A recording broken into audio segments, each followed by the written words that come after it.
Hello दोस्तों। तो आज हम शुरू करने जा रहे हैं इंडियन कॉन्ट्रैक्ट एक्ट के साथ। इंडियन कॉन्ट्रैक्ट एक्ट एक बहुत ही पुराना लॉ है जो कि 1872 में अंग्रेजों के द्वारा बनाया गया था। इंडियन कॉन्ट्रैक्ट एक्ट एक बहुत ही स्टैटिक लॉ है। इसमें अभी तक बहुत कम अमेंडमेंट्स हुई हैं। सिर्फ इसमें दो जो मेजर अमेंडमेंट्स हुई हैं उसमें इसके दो पोर्शंस को अलग करके दो अलग एक्ट बना दिए गए। जैसे कि इसके एक चैप्टर को अलग करके सेल्स ऑफ गुड्स एक्ट बना दिया गया और इसके एक और चैप्टर को अलग करके इंडियन पार्टनरशिप एक्ट बना दिया गया। इसके अलावा इसमें बहुत ही minor changes time to time हुए हैं। तो ये काफी स्टैटिक लॉ है और काफी अच्छे से ड्राफ्टेड है। इसकी ड्राफ्टिंग की बात की जाए तो इसके ड्राफ्टर हैं लॉर्ड रोमिले और इसकी इन्फोर्समेंट डेट की अगर बात की जाए तो वो है 1 सितंबर 1872। ये काफी इंपॉर्टेंट है। ये कई बार कई कम्पिटिटिव एग्जाम्स में पूछी जा चुकी है। ठीक है। इसके अलावा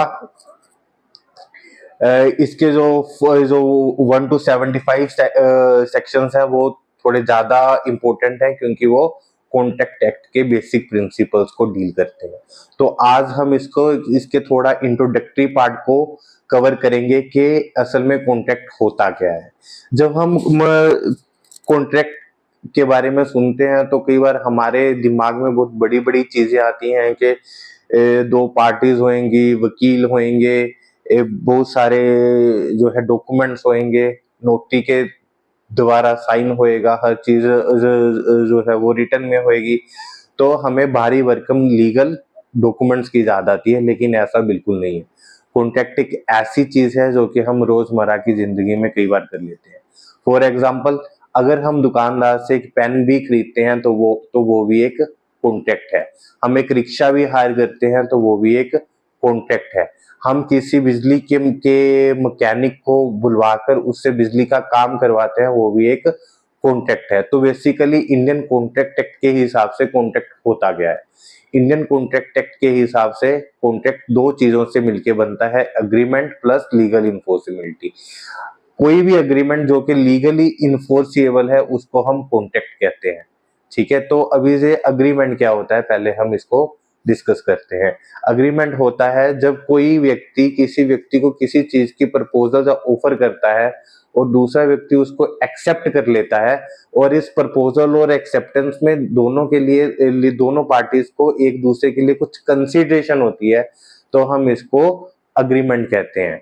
अभी ये प्रपोजल क्या होती है, मान लो मैं किसी से कुछ करवाना चाहता हूँ, मान लो मैं किसी से एक पेन खरीदना ना चाहता हूँ तो मैं उसको कहता हूँ भाई साहब क्या जी आप अपना पेन मेरे को 10 रुपए में दोगे, तो मैंने इसको प्रपोजल दी।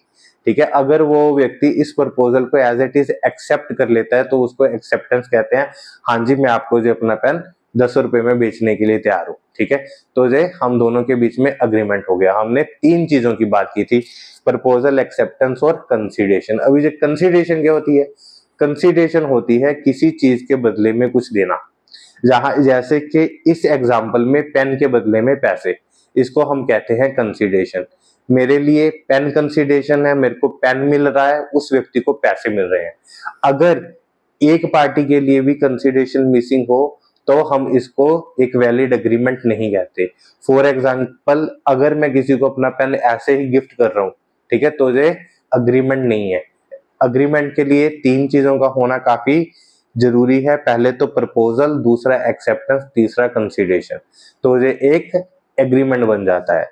लेकिन अभी क्वेश्चन उठता है क्या हर एग्रीमेंट को हम कॉन्ट्रैक्ट कहेंगे? नहीं, ऐसा नहीं है।